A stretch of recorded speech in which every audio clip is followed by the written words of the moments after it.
Please welcome your inebriated host. He's even less fuckable than Lord Crumb from that crazy Peter Jackson movie. Let's all give an impoverished hello to ball-clapping Barney. I can smell his pooper from here. Brrr, shut up! Shut up! Okay, gang. You know, sometimes life forces you to do things you don't really want to do. Al Bundy didn't really want to work at a women's shoe store, but he knew it was the right thing to do. Sarah Connor didn't want to be responsible for organizing the resistance against Skynet, but she had no other choice. That stupid little Jonathan kid from Troll, too. Barry, cut to the chase, you fat sack of bacon drippings. Well, old Barry would not have chosen to analyze Peter Weir's 2003 dad classic Master and Commander. But damn it, we're here to entertain. So this one goes out to our viewer friend, Paulie Paul, who currently resides on the far side of the Platte River in beautiful Colorado, where folks can't seem to decide which they love more, their weed or their guns. Congratulations, Paul. Back in my heyday, I dumped many a victim into the Platte River en route to Castle Pines. Jesus. So now he's just admitting it openly. Okay.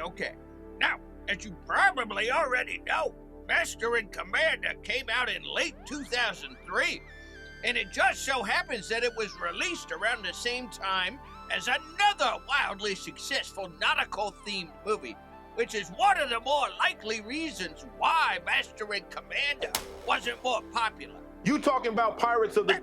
See, folks, Master and Commander is pretty much a reskin of the smash hit Cabin Boy, starring good old Chris Elliott. Barry, Cabin Boy came out in like 1994. And it was not a smash hit. Yeah, in fact, it completely ruined Chris Elliott's whole career. Yeah. See, Cabin Boy and Master and Commander are like Dances with Wolves and Avatar. Slightly different cocktails, but either one will get you steaming drunk. You're the worst goddamn film critic on YouTube, Barry. Bro, I hope you choke on your next cream pork sandwich. Barry, is Master and Commander a certified banger? Yes it is. Bang that shit, Barry! Now piss off. You know, in all fairness, this movie has far too much integrity for a bottom-feeder-style channel like ours, but we're making an exception. Anyway, it is kind of interesting to see that some of these other YouTubers praise Master and Commander as some kind of supernal representation of masculinity. Just take this Matt Walsh asswipe, for instance. He just loves Master and Commander. And Matt Walsh knows a thing or two about masculinity. Am I right? Oh, yes. He's not gay-looking at all. Yeah, that's pure alpha dog right there. He definitely doesn't remind me of the pissy little barista boy at our local Starbucks. I definitely can't imagine him playing xylophone in some nerdy indie rock band from Seattle where they all wear overalls and clap during every fucking song. When I think of masculinity, I definitely picture Matt Walsh. Like I said, paragon of masculinity. And Master and Commander is also one of them movies that's deeply interested in enforcing socioeconomic hierarchies. For God's sake, Stephen, there's hierarchies even in nature, as you've often said yourself. Which makes it superb wanking material for another masculinity influencer. Good old Jordy Peterson. Friend of the show. Well, I thought he, expired after drinking some moldy apple cider or whatever. Nah. Peterson got that dog in him. Just imagine eating a punch from one of those frail schoolmarmish fists of his. I pity the fool. I think the most masculine feature of Jordan Peterson is that deep, sonorous voice. It's also overwhelming. Man's got some pipes. Speaking of pipes, it's rumored that old Jordy just loves to wrap his thin, girlish lips around. Yeah.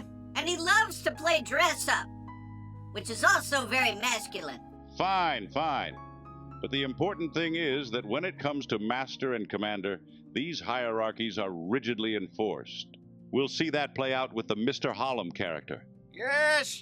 Go eat some ribbon candy and take your Metamucil, you saggy-mouthed asswipe. Now, on the most fundamental level, Master and Commander is the story of two brilliant men, Captain Lucky Jack Aubrey, who's played by Russell Crowe, and Dr. Stephen Maturin, who's played by Crowe Bettany, the luckiest bloke in the whole universe, because he gets to be married to Jennifer Connelly. Jesus pickle flicking Christ! Oh, she's so hot. Here comes another Jennifer Connelly rant. Barry, calm down, bro. Internet doctor says it's bad for your heart when you get them jowls flapping like that. Now, isn't Maturin also the name of that cosmic turtle from Stephen King's It? Shut up. We're trying to figure out why this movie is so good at masculinity. Well, how about the fact that there's no significant female character to be seen throughout the whole goddamn movie? I mean, the HMS Surprise might as well be a meat trading ship, cause it's chock full of sausage at all times. Oops. It's all dongs. Surprise! Surprise! I don't get the impression these dudes are missing their wives a whole lot. They're not supposed to miss their wives, because that would be gay. See, the most masculine thing a man can do is to confine himself to the very cramped and intimate cabin of a ship that's so far out at sea, not even God could find it. And for the sake of peak masculinity, that ship should be populated entirely by drunken, profoundly lonely men who have very few inhibitions indeed. Well, even this movie's production is deeply concerned about male-on-male bond building. During filming, Peter Weir actually constructed a gentleman's clubhouse called the Monkey Bar, where the top cast got to hang out.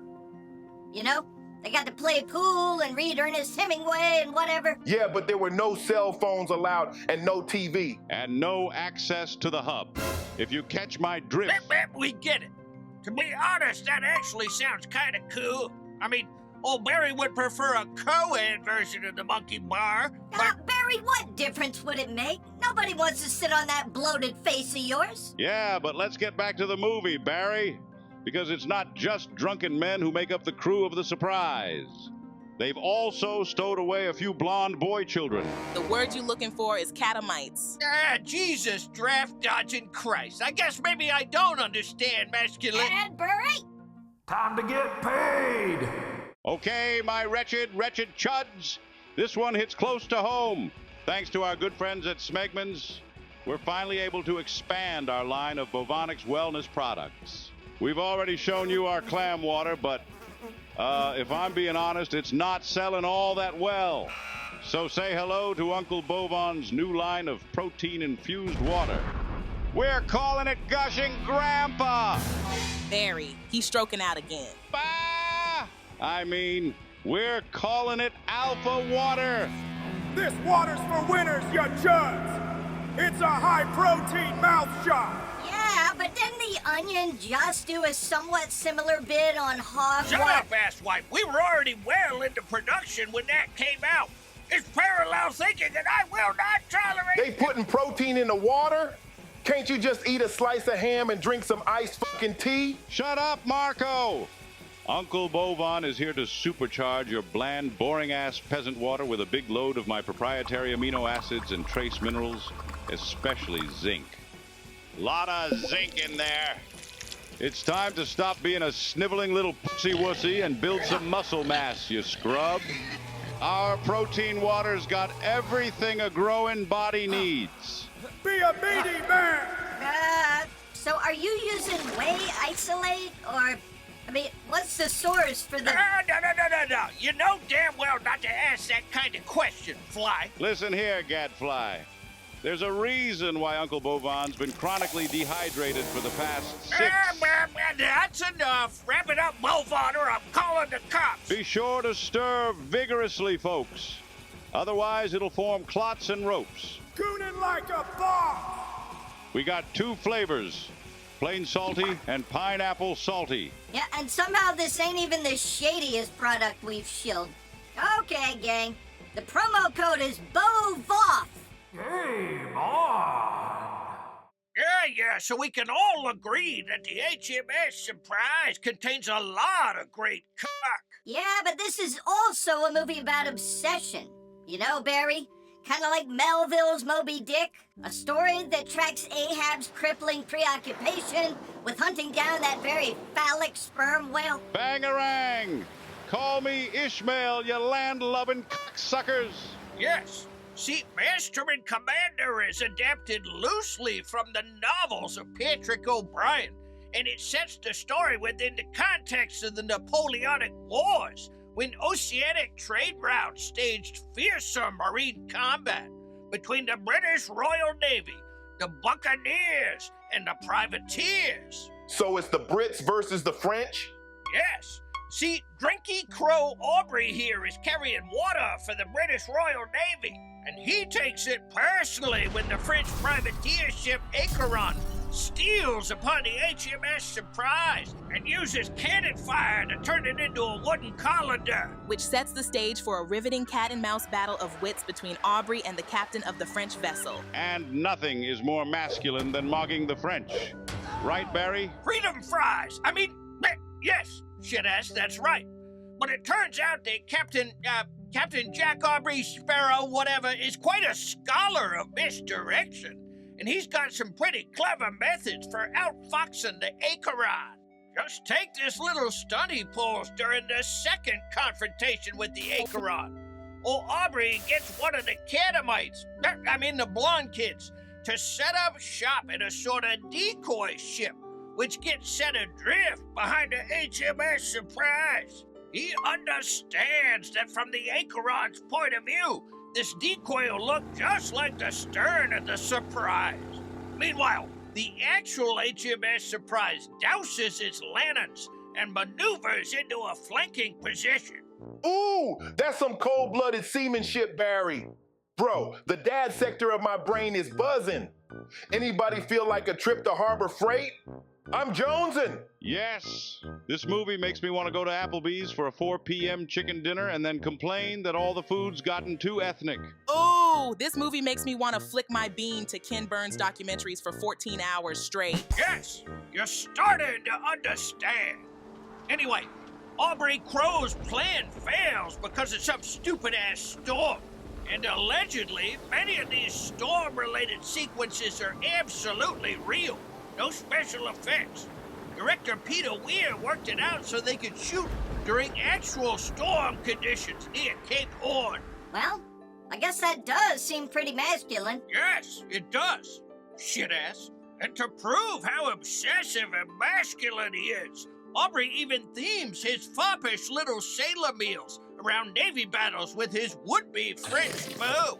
It's very romantic. Okay, I guess tiramisu dioramas can be masculine. Barry, one of the things I like is that this old boy's got jokes. At one point, he asked Paul Bettany's character to choose between 2 weevils from a plate of hardtack. Yeah, but weevils is a misnomer.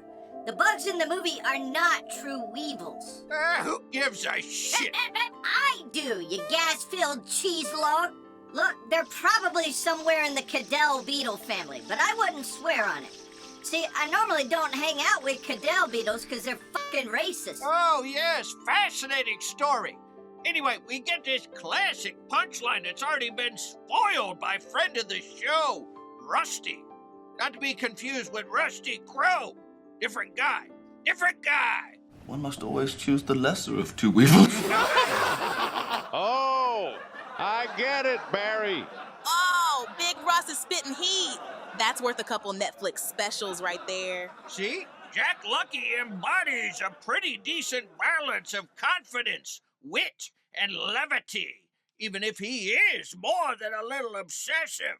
And Happy Jack's perfect counterpoint in the movie is Midshipman Mr. Hollom. Yes, that's right. All the little shit-heel subordinates mock Mr. Hollom because they can tell he's not a true alpha. Aubrey Jack Sparrow even has a man whipped for refusing to bend the knee to Mr. Hollom. Yes, Marco. We all agree that the whipping scene is pretty hot. But unfortunately, it does nothing to improve Mr. Hollom's social standing. And according to the syphilitic crewman, Hollom is linked to Jonah from the Book of Jonah. But I thought the Bible was against curses and black magic. Not if the curse is mandated by God. We talking about the Old Testament. See, Jonah disobeys God's dictates, and because of that, the crew of an entire ship becomes endangered by a dank old storm. So they toss Jonah's stanky ass overboard to make things right with the Almighty. That's right. But Mr. Hollom cuts out the middleman and hitches a ride down to yonder blue depths on his own. It's very poetic. Sort of like when a sad-faced circus clown gets caught masturbating. So I guess the message is that if you know you're not a true alpha, you're obligated to do everyone a favor by expiring yourself? Well, I, for one, believe that curses are real. You know, Tucker Carlson claims he was plagued by a rape demon that raped him copiously when he was in bed with his dogs. And old Barry believes it to be true. I'll do you one better, Barry. I believe Tucker Carlson gets raped by rape demons on a regular basis. I don't think we're looking at an isolated incident. Who can say? Who can say? The world is a strange place. Yeah, at any rate, we can all agree that Mr. Hollom does the honorable thing. I mean, if a bunch of toothless, illiterate seamen with chlamydia don't respect you, it's probably best to just go ahead and take a nice, long terminal dive to the bottom of the proverbial pond. I feel like the other potential foil for Mr. Hollom is this young catamite, Midshipman Blakeney. Is, that the kid who gets his arm sawed off? Yeah, and he don't even piss his pants or cry or whatever. This kid's a Giga Chad. That's right. This little catamite barely even reacts to his own amputation. He's far more masculine than Deadwood's Al Swearingen. Yeah, but this movie isn't all shits and giggles. I also want to bring up the curious friendship that exists between Captain Kiwi and Charles Maturin, MD. Well, them two also played buddies in A Beautiful Mind. Yes, these actors are friends in real life, and it's all very heartwarming. For the purposes of the film, the connection between these two masculinity men is somewhat unlikely. See, as we've already established, Lucky Aubrey is obsessed with being a strong captain and tracking down the Acheron. But Dr. Stephen Maturin is a naturalist who also serves as the ship's doctor. All he really wants is to study some of these far-flung locations that he only has access to thanks to the HMS Surprise. And all throughout the movie, we have a sultry tug-of-war playing out between Maturin and Jack Lucky. Maturin wants to slow down and conduct his studies, while Aubrey is consumed with pursuing the Acheron. But from time to time, Aubrey Luck agrees to throw Maturin a bone, lets him do some science. Take, for instance, this brief escapade to the Galapagos Islands, where Maturin gets to study some little shit-ass lizards and tortoises that are almost as old and withered as bovine. Bangarang! I'd polish that shell any day, Dingleberry. But apparently one of the crewmen isn't too impressed with the marine iguanas. Disgusting. It's got warts all over it. And that line was inspired by the real-life naturalist Charles Darwin, whose lowly impression of these iguanas in the early 19th century might be surprising to some of you. The black lava rocks on the beach are frequented by large, most disgusting, clumsy lizards. They are as black as the porous rocks over which they crawl and seek their prey from the sea. Somebody calls them imps of darkness. They assuredly well become the land they inhabit. How about you lick my fault line, Darwin? I think these lizards are very handsome. And after Maturin gets perforated by one of the dumbass sailors, the HMS Surprise ends up returning to the Galapagos for more science. And really, this is El Capitan's attempt to placate the crestfallen Maturin. It's like Aubrey's trying to apologize. It's a good moment. Yeah, Maturin is probably my favorite character in the movie. I mean, this crazy son of a bitch walks like 10 miles over a hot, reeking volcanic hellscape on the off chance that he might be able to locate some kind of goddamn flightless cormorant. Yeah, and he does it while recovering from a GSW. This old boy's stone cold. Yes, it's all very masculine. Ah, come on, Barry. The main reason you're glazing Maturin is because he's played by Paul Bettany, and Paul Bettany gets to bang Jennifer Connelly. Okay, listen up, shitasses, because old Barry's got words. I don't care if you disagree with everything else I say for the rest of my miserable life. There is nothing in this godforsaken world more virtuous and wholesome than getting to bang Jennifer Connelly. And I believe that with all of my gut. And that's why we here at the channel salute you, Paul Bettany, you handsome son of a bitch. We love you, Paul and Bethany. Who the fuck y'all talking about? We salute you and your seductive goddamn British accent, Paul Bettany. Anyway, perhaps the most moving part of this movie is the tender fucking friendship that we witness between Jack Luck and Maturin. You know, these two are always sneaking off to the captain's quarters to tune up their fiddles. Oh, that's a naughty little euphemism you just dropped, Barry Buns. Oh, it's not a euphemism. I'm saying they like to dress up like a couple of dandies and work on their fingering, and that's not a bad thing. Now, unless you're new to this channel, you probably already know that Russell Crowe is a world-renowned songwriter. 2, 3, 4. I engender in you fear. I mean, he really only takes acting roles so he can fund his incredible music career. A lot of people are saying he's New Zealand's answer to Bob Dylan. Ah, Jesus, limp dick in Christ, Barry. I will not apologize for appreciating this movie's man-on-man friendships. It's actually kind of touching. And if I'm being honest, this movie could have done a lot worse in terms of setting up a relationship between two men that isn't insanely violent or destructive or hateful or whatever. Well, Maturin is also responsible for collecting the so-called phasmid. You know, the stick insect that inspires Aubrey to disguise the HMS Surprise as a whaling vessel. I like that thread. It makes their friendship more meaningful. See, Barry? I've been trying to tell you that humans stole all their best ideas from insects, and this movie proves it. Yes, the shit-ass stick insect inspires Captain Jacko to rig up the Surprise like a hapless, indefensible whaling vessel. That way the Acheron will drop her proverbial guard and allow Aubrey to strike precisely and decisively. When the movie ends, we're left with the impression that Aubrey always gonna be in restless pursuit of naval glory, while Maturin always gonna be trying to slow him down, get him to appreciate the beetles and the lizards and all that. That's right, because it turns out that the guy pretending to be the Acheron's doctor is actually the captain. Aubrey gets played harder than a Guitar Center showroom the Saturday before Christmas. Aubrey gets played. And speaking of pompous, crusty old British asswipes, it's time to throw it over to Al for one of his insufferable TED Talks. Take it away, Al. Maybe trim that disgusting beard of yours when you get a chance.